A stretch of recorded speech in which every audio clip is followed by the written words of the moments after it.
Hello and welcome to the Charles Cook podcast. This is my first podcast of the new 2023 year. I hope everyone has had a very Merry Christmas season.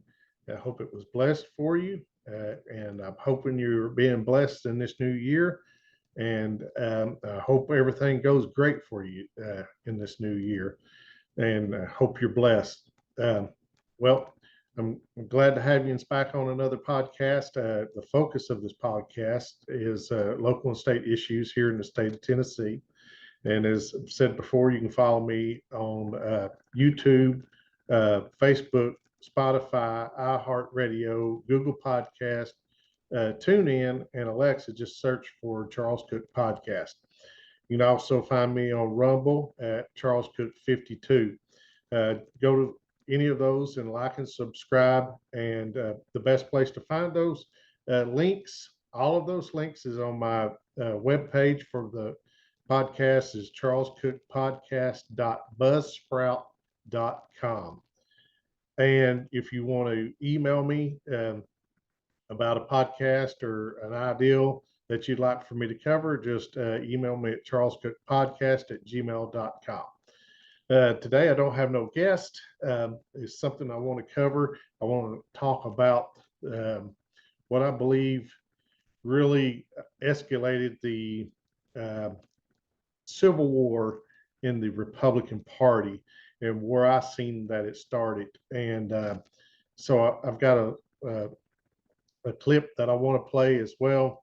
And when I do this, if you follow me on Facebook, one of those areas where you can watch the video, I'm going to put that in the comment section where you can watch the actual video yourself. But the rest of it is just be sound, and I hope the sound quality is okay. But conservatives, no matter what level, whether, and you've seen it play out in the last week, especially after January 3rd, have been under attack in the GOP, in the Republican Party. Conservative, liberty-minded, Tea Party types who have a mind for smaller government and everything have really been under attack for a while now.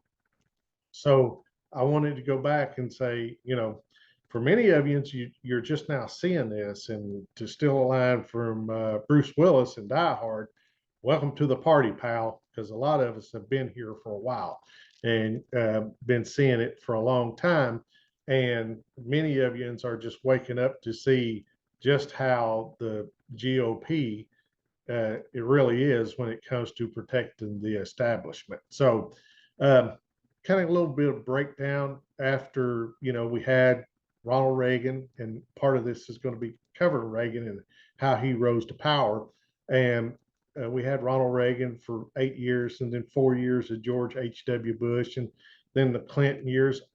To me, that 12-year period, Bush and Clinton, was disastrous. And then we had George W. Bush, and we had the recessions and the bailouts, and then the Obama and all that stuff. It just got worse and worse. Finally, you get to after Bush left office, and you get Obama, you get Obamacare, and then finally people just said, "Look, we're sick of this."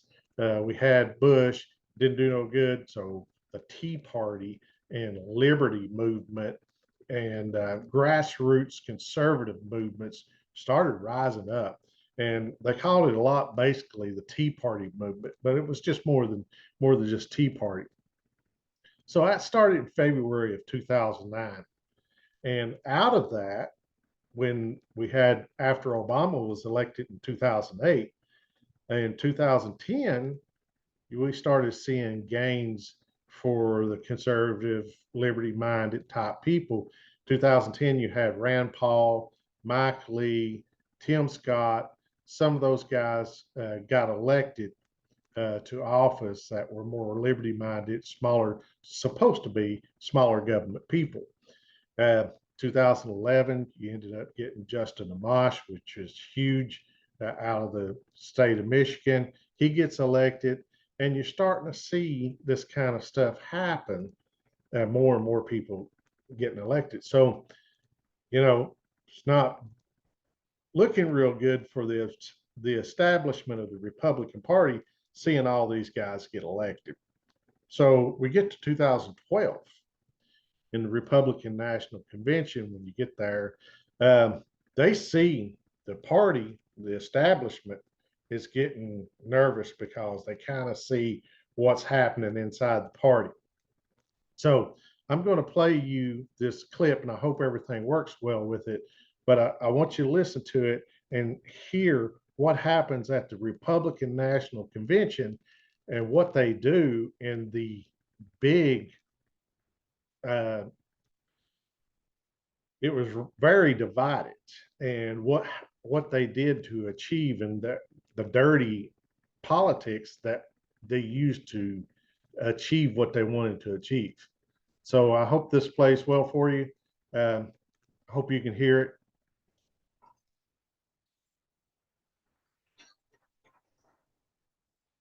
There is so much to tell you tonight, it will be difficult to get it all in. But let's start with the rule change.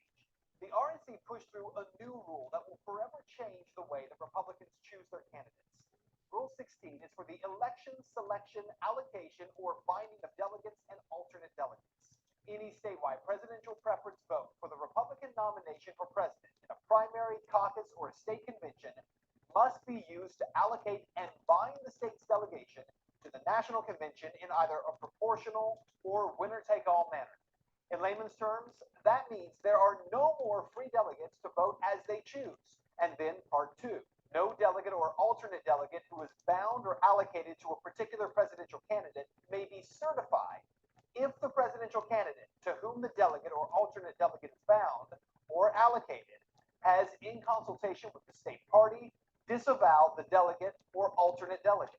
Again, what does that mean? It means no delegate, even if elected by Republicans of that state, may serve as a delegate if the candidate and the state party decide they don't like them and they want to replace them. Conservatives, Tea Party members, and Liberty supporters immediately vowed a floor fight over this rule. On Tuesday morning, delegates from Virginia and Rhode Island were on their way to lead that fight when their bus driver refused to stop at the convention center 3 times, circling the building, then leaving the area altogether. And when they returned to the convention center, well, the delegates had already missed their chance to vote on this issue. One of those Virginia delegates, Matthew Hurt, tweeted as this was going on. Take a look. Morton Blackwell is on a bus outside the Rules Committee where he's needed to fight for grassroots conservatives. We have looped around the GOP convention twice and driven away from it. Rules Committee member Morton Blackwell still on the bus. So who is this Morton Blackwell that was trapped on this bus with Virginia delegates?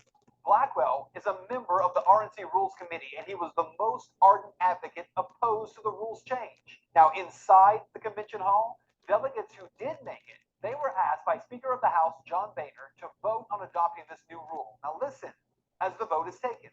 The question is on the adoption of the resolution. All those in favor signify by saying aye. All those opposed, no. The chair, the ayes have it. The resolution is adopted. The motion reconsider is on the table. In the opinion of the chair, the ayes have it. How can the Speaker of the House determine clearly how many voted aye and how many voted no? Listen again, but this time to cell phone video from inside the crowd.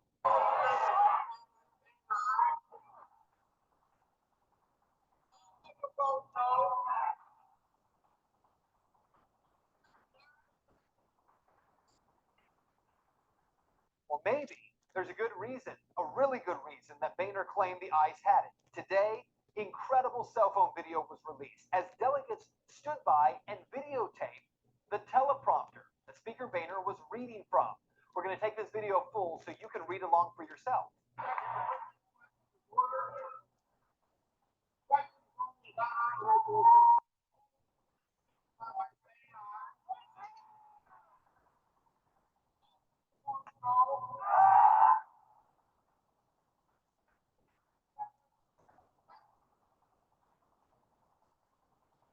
So, the most controversial rule in the Republican Party history, according to countless conservatives, wasn't voted through at all.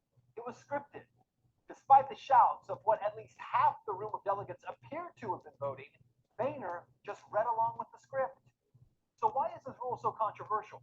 Well, consider this. In 1976, Ronald Reagan was a conservative outsider in the Republican Party. But delegates who were conservatives fought back against a presumptive nominee at the time, Gerald Ford, and they forced a brokered convention. Reagan nearly upset Ford thanks to conservative delegates who had had enough with progressive republicanism. Brian Doherty is a Republican National Convention delegate for Pennsylvania. He made this point about this rule change this week. Quote, now these rules as they are, if they were in place in 1976, Ronald Reagan would never have risen to power in the Republican Party. When he challenged Ford in 76, he would not have had a say. And then he would not have been in a position to win in 1980. So we would not have a President Reagan if those rules had existed back then. So what you need to know is that the Republican Party didn't need to do any of this to nominate Mitt Romney. Romney had the nomination. He had the numbers at least. But looking ahead, it appears the party was so concerned about not having to put up with Tea Party candidates or Liberty candidates in the future, or apparently with those conservatives like Ronald Reagan in the past, that they were willing to start a civil war for control of the party. Make no mistake, what happened in Tampa will not stay in Tampa. And that is Reality Check.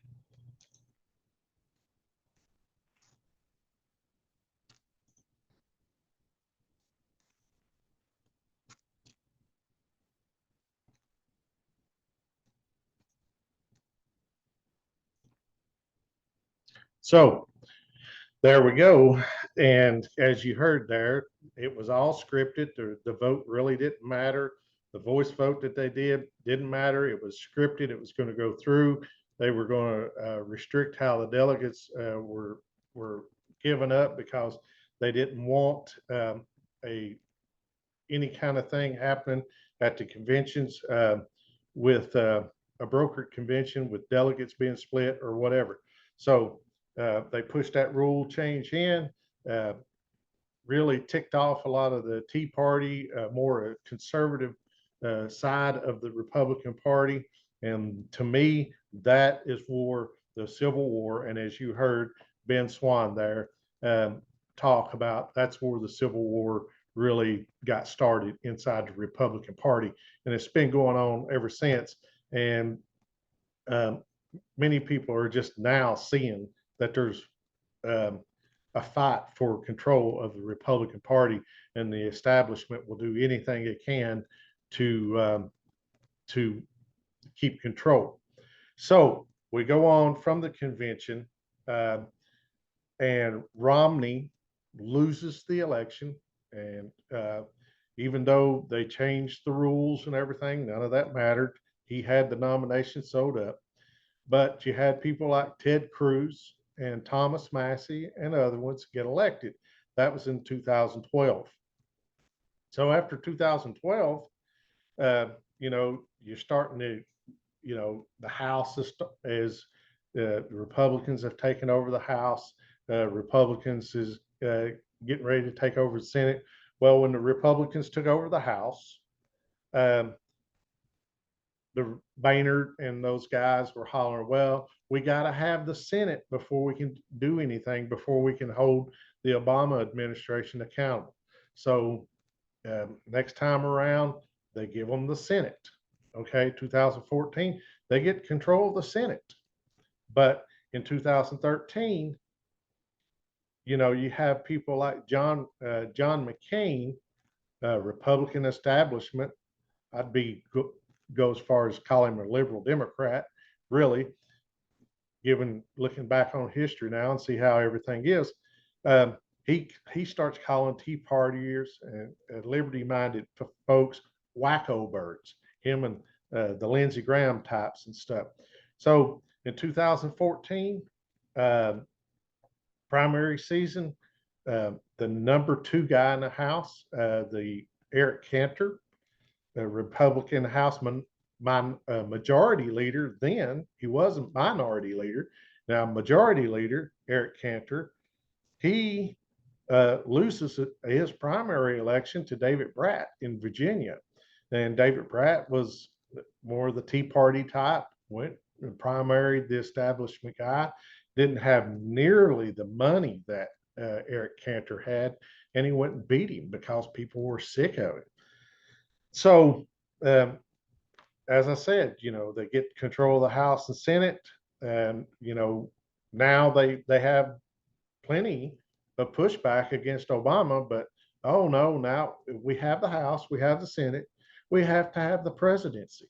We got to have all three houses. So 2016, we have this huge 17-person field to run for the Republican primary.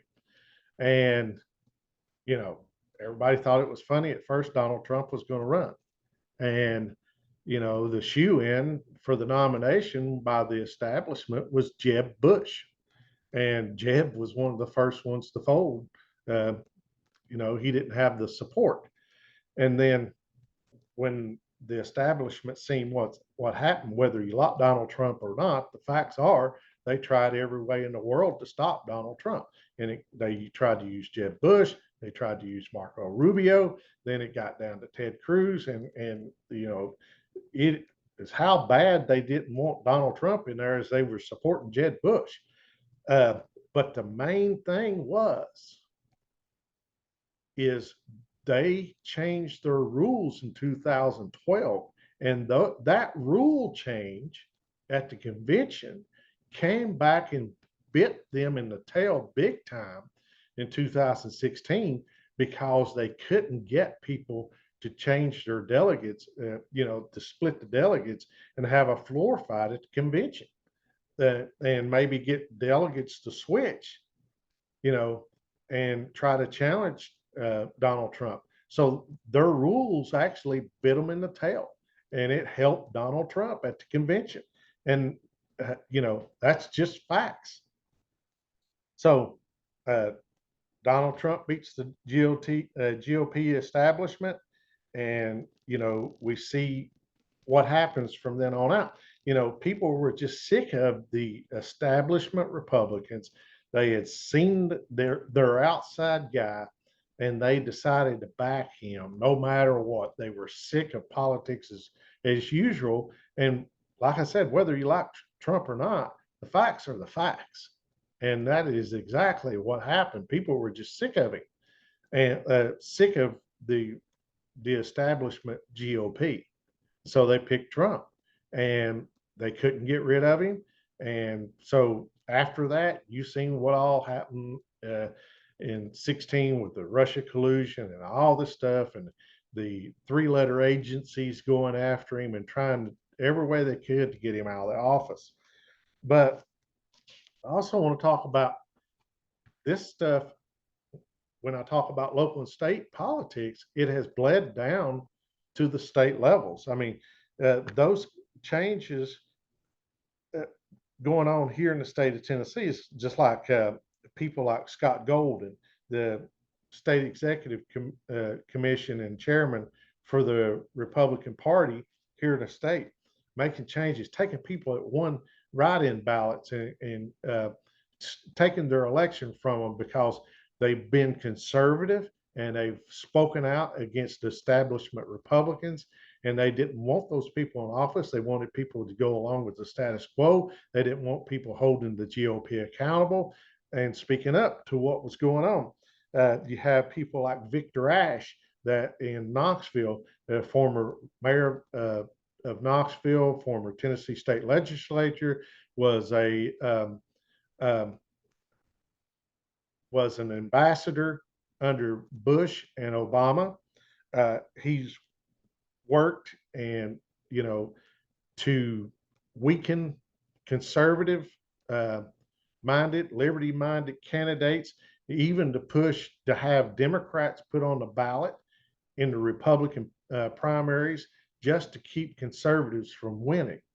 And so this is that at the national level has worked down into the state and local politics here in the state of Tennessee. And that's one of the reasons why I wanted to cover this, so you'd understand.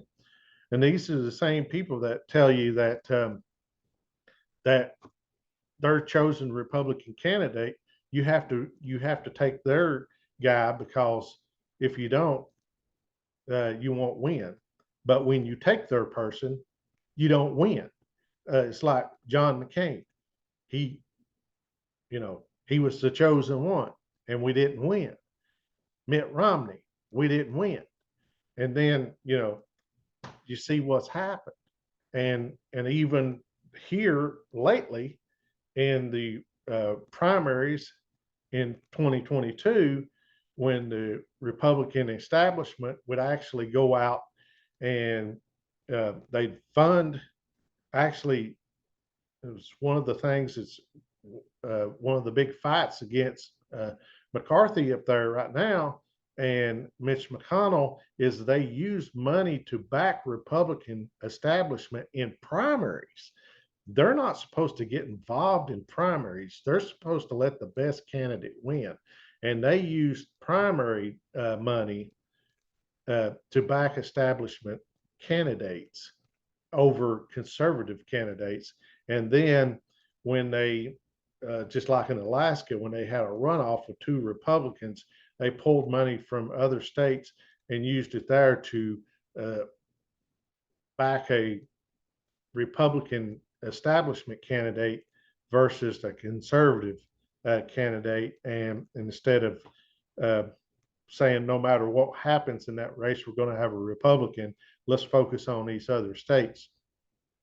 And, and then when you have these people that you consider conservatives or the conservative minded people are just sick of these people, uh, and they pick the person that they want and it's not establishment, then you see people like the Bush family, the Romneys, the Cheneys, the Lincoln Republicans.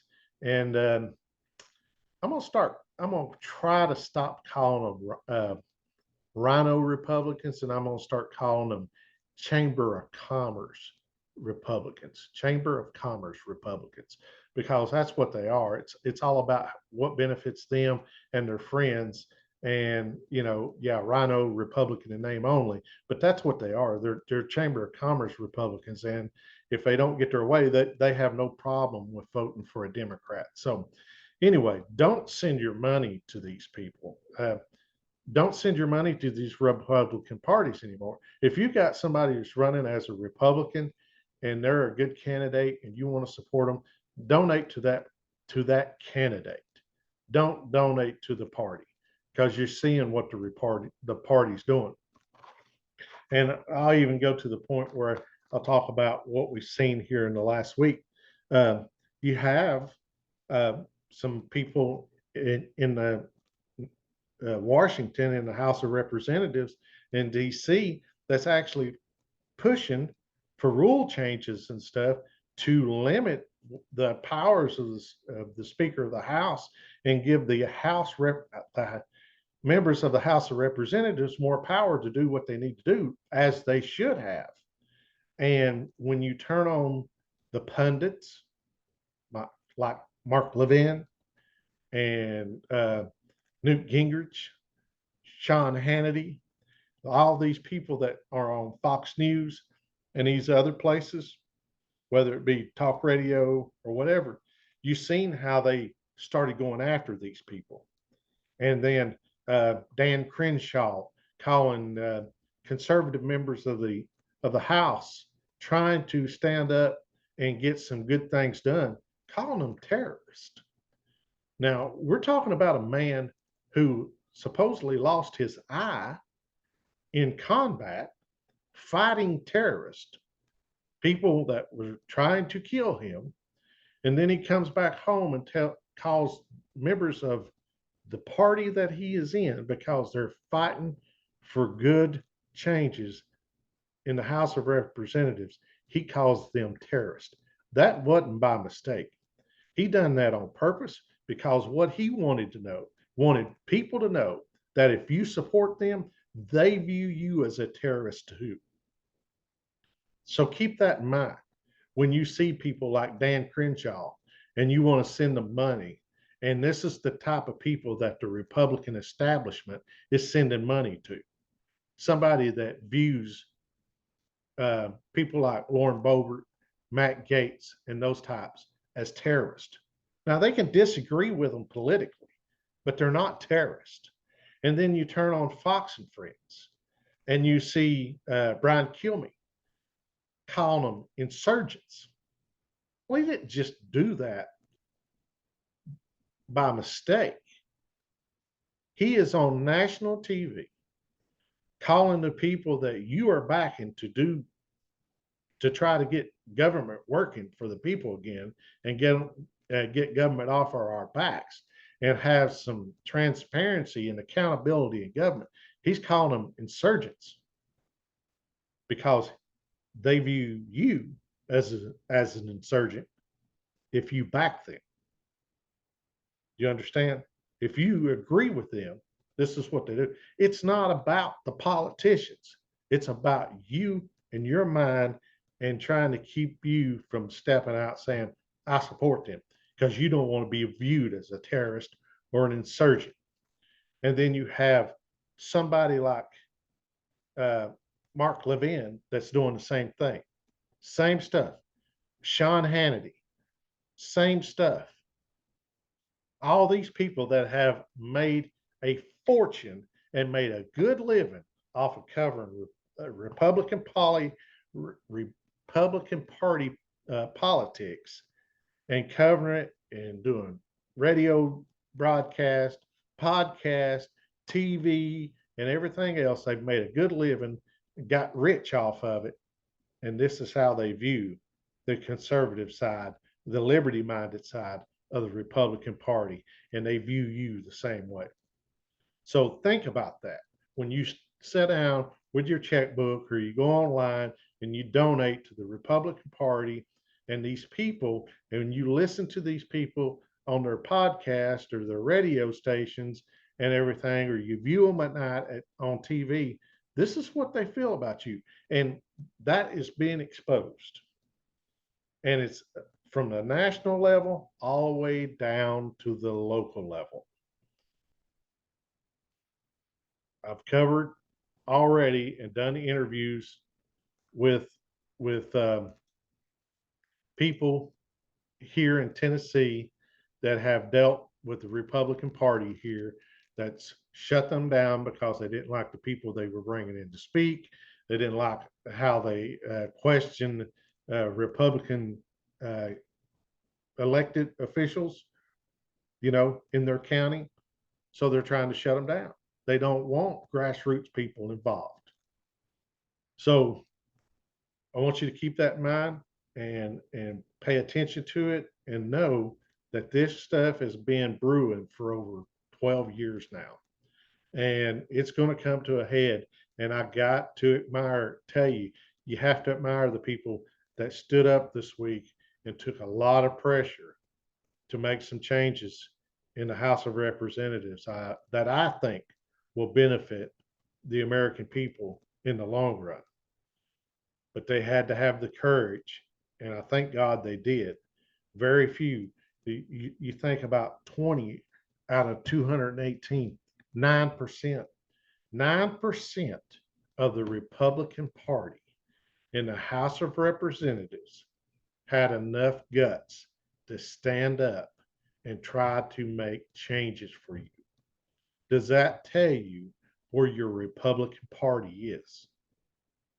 And now you know why a lot of people are leaving the Republican Party and looking more towards the Constitution Party or the Libertarian Party and stuff because they're sick of this stuff and they're seeing it.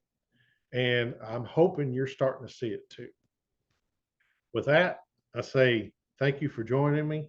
If you found this interesting, share it with some folks and help bring them around and open their eyes to what's going on. I'm not here to bash any of the parties or anything, but I think you should know. I mean, we all have our Lord knows we have our problems with the Democrats, but we're never going to get anywhere with them when we have a uniparty, when we think we have a Republican Party that's fighting for us, and really they fight harder against the grassroots people in their own party than they do the Democrat Party. So with that, I thank you, and we'll see you again in the next podcast. God bless you, and have a wonderful day.